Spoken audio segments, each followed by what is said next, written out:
我们接下来马上要看的是第12集。其实上一集第11集，我个人是非常喜欢，因为上一集的时候，萨拉娃终于告诉他自己一直以来的心意，包括他们后来终于在大学的时候，两个人又再重新的相遇。然后萨拉娃是怎么样看到他就是那种小鹿乱撞，然后欣喜若狂的感觉，怎么样表面故作淡定，然后私底下却跟朋友在讨论说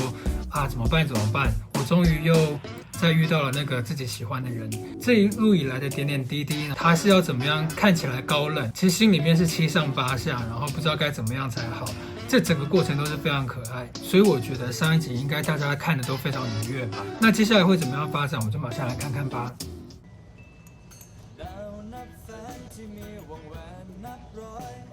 กูว่าเดี๋ยวมันขึ้นไปรอบนรถก็ได้ไทย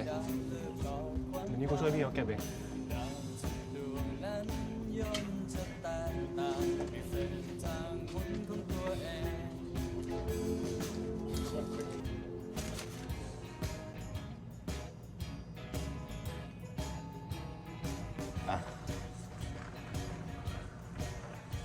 กูเจอตกในป่า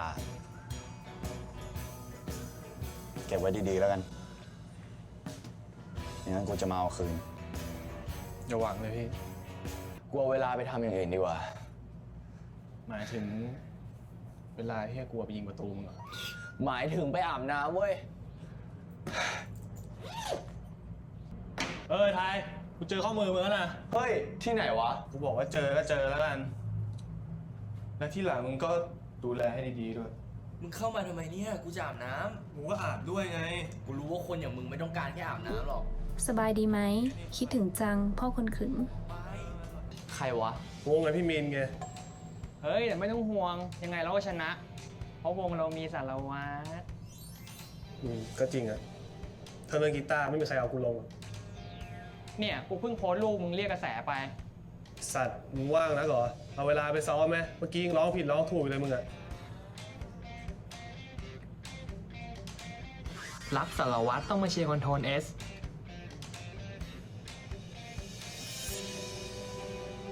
เทเชียวนะคนขึงของเรา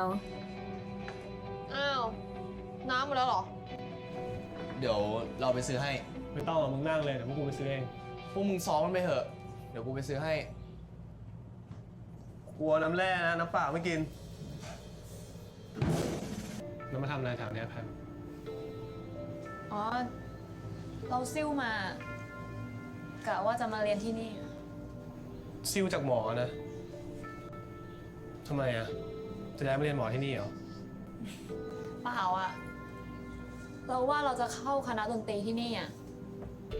เลยว่าจะหาคนช่วยติวกีตาร์ให้หน่อย เล่นกีตาร์เลยขอให้บอก ผมเรียนตั้งแต่ประถม ขอโทษนะ พอดีเราเป็นคนหัวช้า ต้องคนมีความอดทนสูงจริงๆอะถึงจะสอนเราได้ ใช่ไหมคะอาจารย์สารวัตร เดี๋ยวนะ นี่มึงเคยสอนกีตาร์ให้แพมด้วยเหรอ นานแล้วแพมช่วงนี้เราไม่ค่อยว่างอะนี่ต้องซ้อมแข่งประกวดด้วยไม่มีเวลาสอนหรอก เฮ้ยสารวัตรเราสามมาขอถึงที่นี่เลยนะ ช่วยเราหน่อยเถอะนะ เราจะมีที่เรียนหรือไม่มีก็ขึ้นอยู่ที่แกเลยนะเว้ยนะช่วยเราหน่อยนะนะช่วยหน่อยนะ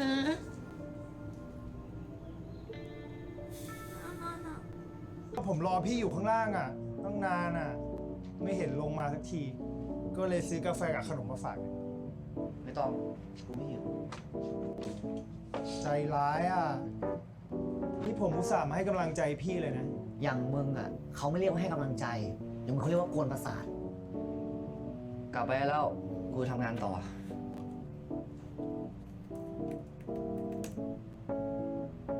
เฮ้ย เอ้า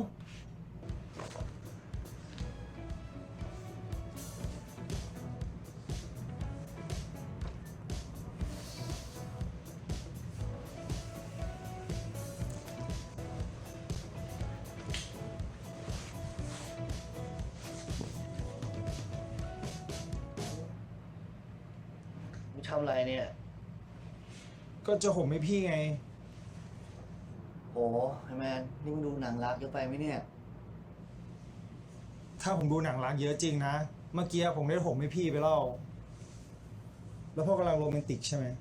แฟนพี่ก็จะโผล่มา อ้าวไทป์ทำไมมาเช้าจังอ่ะ อ๋อพอดีเอกสารมีปัญหานิดหน่อยอะพี่ ก็เลยนั่งทำทั้งคืนเลย โห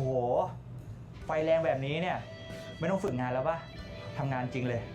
ไม่ขนาดนั้นหรอกพี่ อ๋อพี่บีมครับ นี่เพื่อนน้องชายผม เขาช่วยผมทำงานครับ คนนี้ใช่ปะที่ชื่อแมนอ่ะ นี่พี่ไทยเขาพูดถึงผมด้วยเหรอครับ ก็เขาบอกว่าเราอ่ะชอบมาตามตื้อหน้ารำคาญ ไล่ยังไงก็ไม่ไป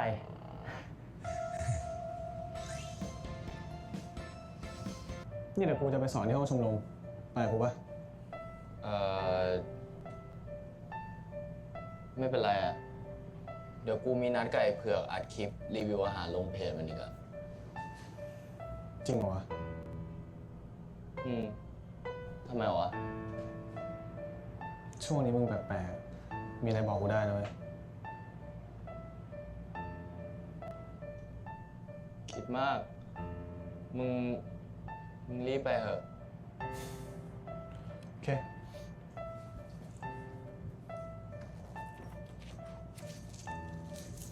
ไปนะ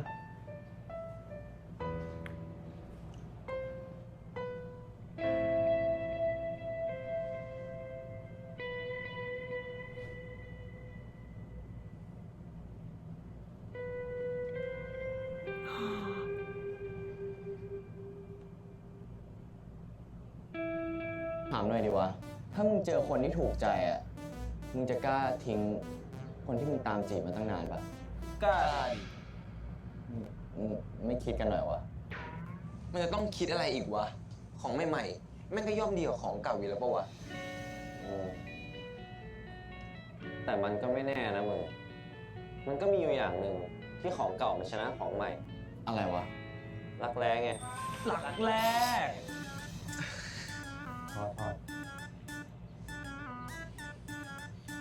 คนเราแม่ง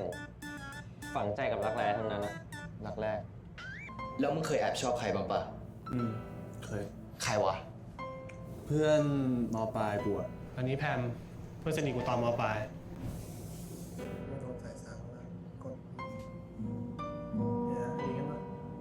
อย่าให้นิ้วนางมันโดนสายนี้ โอเค จำไม่ได้เลยเหรอ พอเราไม่รักครั้งต่อไปเนี่ย เราก็มักจะเลือกคนที่มีอะไรคล้ายๆกับรักแรกของเราสักอย่างหนึ่ง คนหลังตัดเล็บด้วย ใครเขาเล่นกีตาร์ไม่ตัดเล็บกันกดแน่นๆเลย นี่ยังดูเหมือนเดิมเลยนะอาจารย์ ก็ดูเล่นดิจำได้บ้างอะ เธอจำได้ไหมว่าเธอเคยบอกว่าจะแต่งเพลงให้เราอะเราขอทวงคำสัญญานั้นได้ไหม อ้าวแมน ทางนี้ ครับ ได้ยินว่าเรียนรัฐศาสตร์ใช่ป่ะกะไปฝึกงานที่ไหนอ่ะ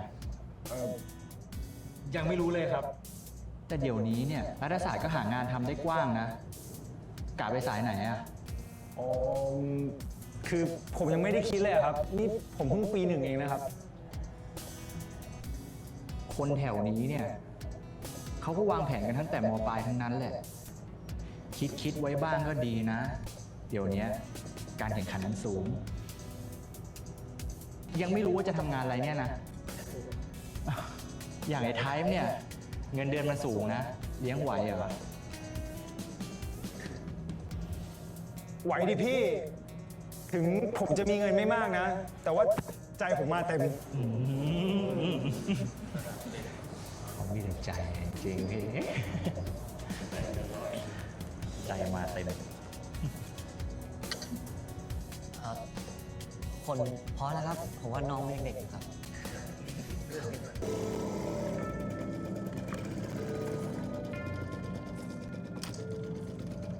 เอานี่พี่ไม่ได้เอารถมาเหรอ เดี๋ยวผมไปส่ง ไม่เป็นไร ไม่รถ พี่ไม่ต้องมายุ่ง พี่ไทยจะกลับกับผม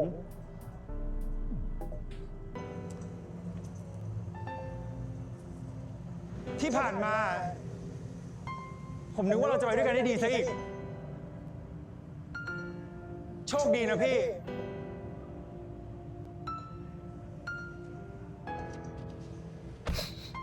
ไป。什么表情啊？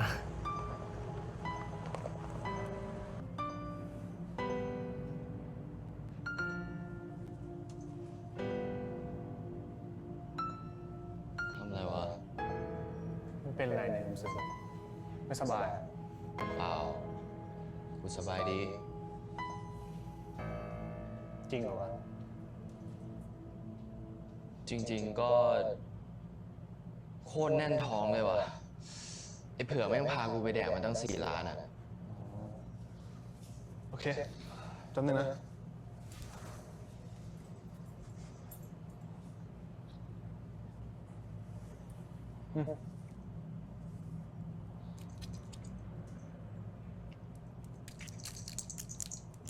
อันนี้กินครั้งละเม็ดวันหลังเป็นอะไรมึงก็บอกกูดิเนี่ย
ยังป่วยอยู่อีกเหรอมึง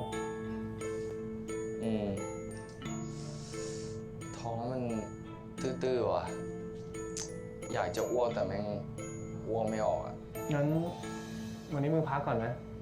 เมื่อคืนมึงก็ไม่ได้นอนนี่ มึงรู้ได้ไงวะ ก็กูเห็นมึงเปิดเพลงฟังทั้งคืนเลยอะ สายแล้ว แต่กูโดดดูมึงได้นะ กูแค่ท้องอืดไม่ได้เป็นไส้ติ่งมึงรีบไปเถอะ กูเป็นห่วง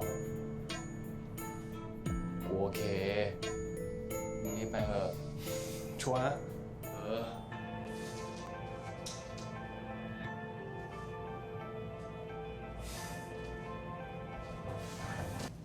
ทำไมมึงมาเร็วจังวะ กูโดดซ้อมมาดิเป็นห่วงมึงนะนี่กูซวยโจมาฝาก ไม่ต้องห่วงนะ กูบอกพวกไอเทมแล้ว ไม่ได้ว่าอะไร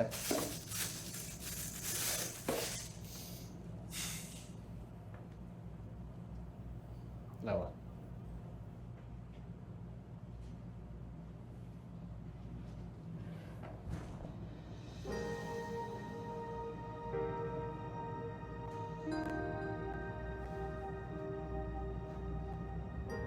แพมเป็นรักแรกของมึงใช่ไหม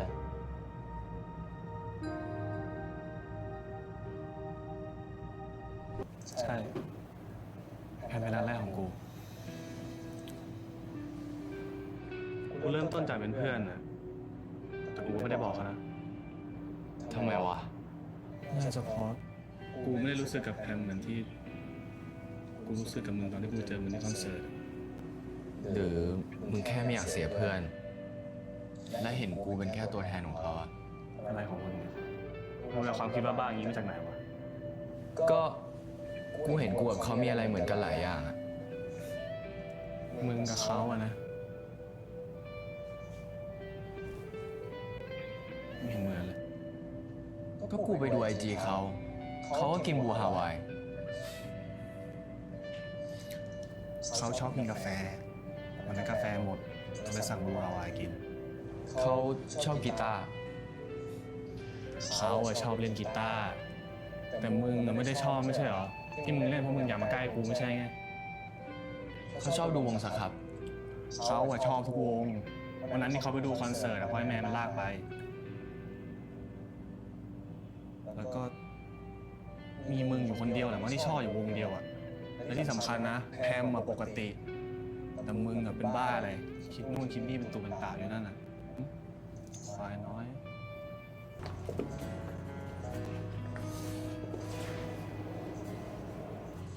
นี่คอร์ดเพลงที่มึงแต่งเหรอวะ ของไอเทมมันอ่ะสงสัยติดมากูมั้ง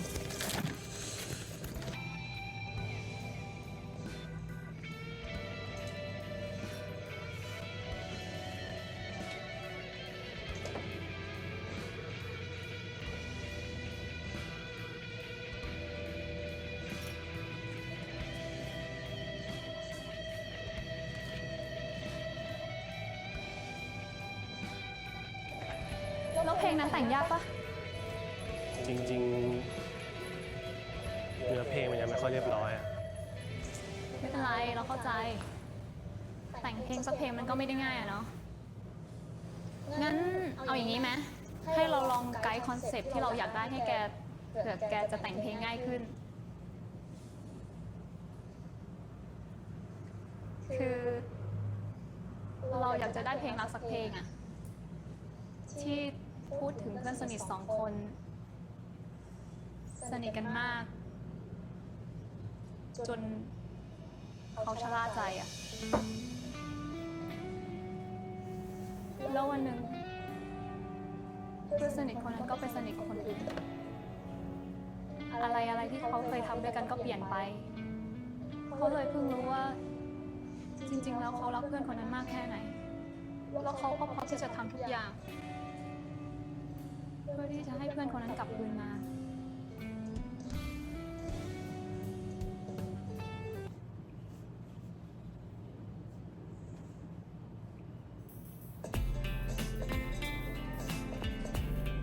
มันยังทันไหมที่เราจะกลับไปเป็นเหมือนเดิมอะ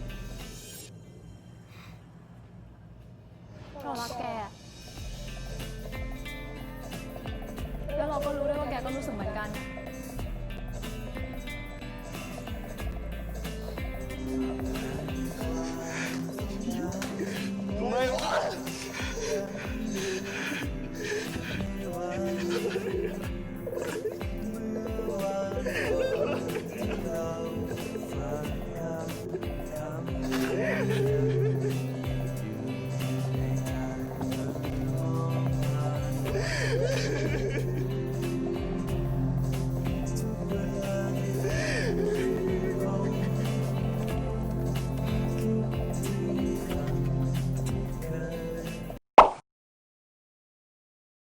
果不其然，这一集开始虐了。首先，我先来讲一下 Man Type 这一对。其实我觉得有点小惊喜，因为我觉得其实因为以 Man Type 这一对，他们不是主线剧情嘛，我原本以为他们大概就是 Man 一直追求 Type，可能到后面 Type 就是突然知道哦 Man 的好啊，或者是知道他生活中少了 Man， 然后就觉得有点失落，然后2个人就开始产生情愫，后面就顺顺的这样发展下去。那今天这一集就比较有一点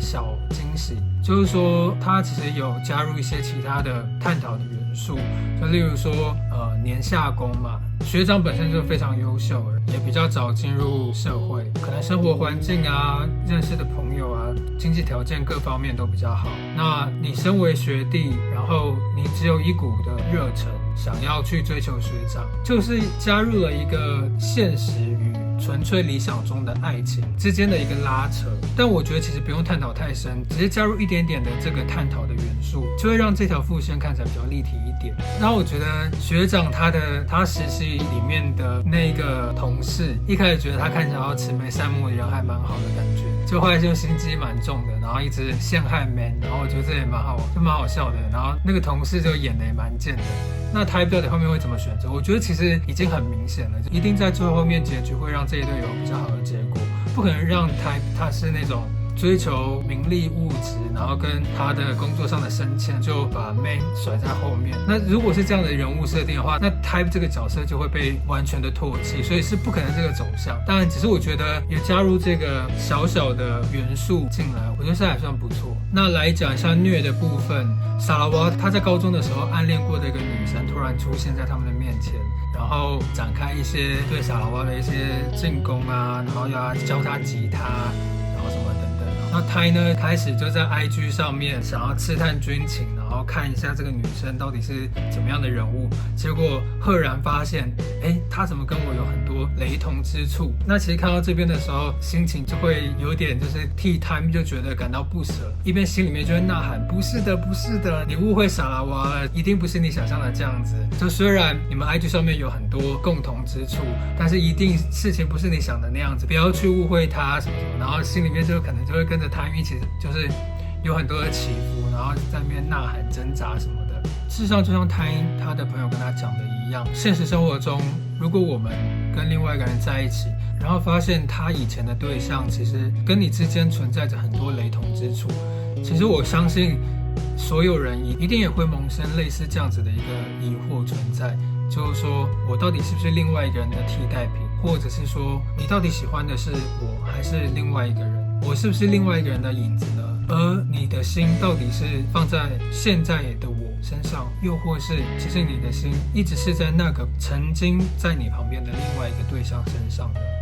所以我觉得其实人之常情，每个人其实如果遇到这样的状况，都会像Ty有这样的反应。还有后来Ty他选择的方式是直接抱住萨拉瓦，然后直接跟他讲明白说他心中的疑惑，萨拉瓦也好好的跟他讲，就是事实上那些都是误会，你看到那些共同点其实都各有原因，然后一一拆解。其实萨拉瓦他并不是因为把你看作他曾经喜欢的那个对象他的影子，但是呢最后没想到又让Ty他发现了萨拉瓦他神神秘秘在写一首歌。为什么萨拉瓦最近在写这首新的歌要瞒着他呢？然后就自己把那个谱拿出来，然后弹弹看，可能就他弹一弹就觉得他透过音乐也能够很真切的感受到萨拉瓦在写这首歌的时候付出了很深的情感在这首歌里面。事实上我觉得结局那首歌到底是为谁而写的也应该蛮明显的，只是就是要看到底结局是怎么样交代这个部分。但是其实我觉得大家应该也都心知肚明吧。最后要跟大家科普一个小常识，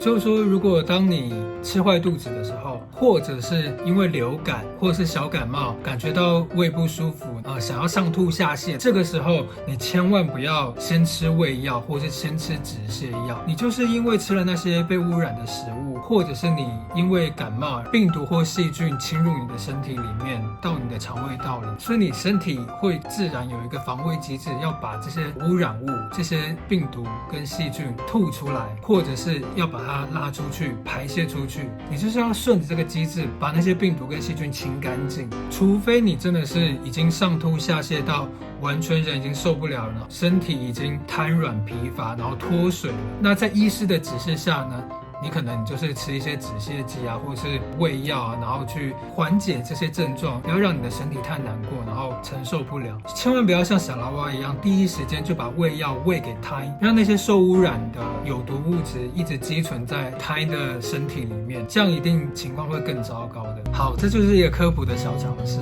那我们就下一次第13集完结篇见喽，拜拜。